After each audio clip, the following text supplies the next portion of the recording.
persecuted. He feared for his life. Yeah, he did. He feared for his life. Now, you know, everybody here knows that David didn't have a fearful bone in his body, but he feared for his life. What do you say? Well, here's a guy, a kid, a young man, probably in his teens, going out to face Goliath. And we're not going to Goliath. We're not going to Samuel. But if you want to read the story, 1 Samuel 17. We're not going there. But David was a young lad, a shepherd, who faced Goliath. And we're not going to Goliath. And all of this, we're not going to Samuel. But if you want to read the story, 1 Samuel 17. He feels this holy, we're not going there. But David was a young lad, to go and fight, a shepherd, who faced Goliath. A warrior of all warriors. We're not going to Goliath. And all of this, we're not going to Samuel. Was not only, but if you want to read the story, he feels this holy, we're not going there. But David was a young lad. He was the head of all the warriors. We're not going to go. And all of this, we're not going to Samuel. Was not only, but if you want to read the story, he feels this holy.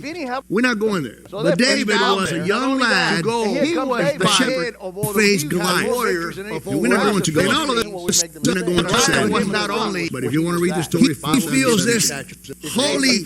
We're not going there. But David was a young lad. He was the shepherd who faced Goliath. We're not going to go. And all of this, we're not going to Samuel. Was not only, but if you want to read the story, he feels this holy. We're not going there. So mom and dad and all that other stuff. The prophet said, do you have any more sons? Well, I got one that's out there with the sheep. So he was a loner. David was out there in the wilderness, what? Communing with God. And God communing with him. That's where you receive your strength, people. And that's the reason I tell you so much to read and pray and study. Because you need to be prepared. This is 2020. How long are you going to kick the can down the road? We keep saying, oh yeah, we're going to study, we're going to read more, we're going to pray more. Next year. And then the next year, and then the next year, and then the next year. Getting to a point that he wants accountability.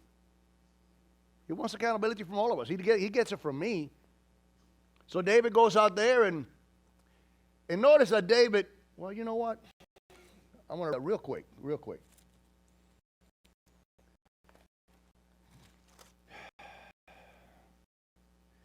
When David goes fight this giant, now remember, I don't know what made Saul give the okay to David to go fight this giant. I know David gave him hey, I slew the bears and I slew the lions. But he's looking at a kid about 17, 18 years old there. And here's Saul the king, he had warriors all over the place. Why did he give this young man the right to go fight? Because, the whole nation of Israel was hinged on this one fight right here. If David would have fight, because he said, send us a best warrior and we're going to fight. If David would have lost that fight, the nation of Israel won't be here now. Has anybody ever stopped to think about that? That was the fight of all fights. I'm not talking about a Super Bowl. I'm talking about the fight of all fights. I'm talking about a nation being able to survive. If they would have lost that fight, the Philistines would have took over. David wouldn't have been king. Jesus wouldn't have come through the lineage of David. Everything was orchestrated by God. God knows what's going on in your life, people. Come on. He knows every little thing that's going on in your life. Well, he already got a map planned out for you that on this day you're not here by coincidence. You're not here by chance. You're here because you're going to hear something that might change your life forever. At least that's the way. I'm here to hear something that might change my life forever. I'm looking for that. If you're not looking for that, you need to rethink everything.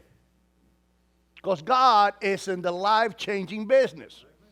He is not, come as you are, but He's not going to leave you like you were. He's going to change you. He's going to change you in His most high